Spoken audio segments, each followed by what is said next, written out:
السلام علیکم ورحمۃ اللہ۔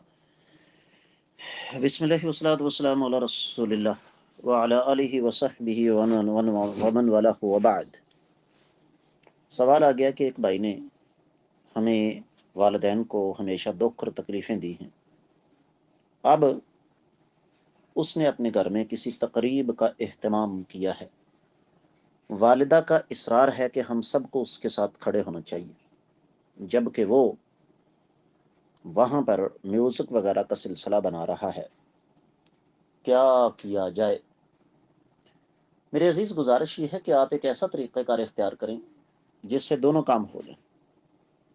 آپ اپنی والدہ سے یہ کہہ دیں کہ اس سے کہیں کہ میوزک، موسیقی اللہ اور اس کے رسول صلی اللہ علیہ وسلم کی نافرمانی ہے، اور جہاں اللہ اور اس کے رسول کی نافرمانی ہو وہاں ہم شامل نہیں ہو سکتے۔ وہ اس سے باز آ جائے، ہم اس کے ساتھ کھڑے ہیں، اللہ کی توفیق سے مسئلہ حل ہو جائے گا۔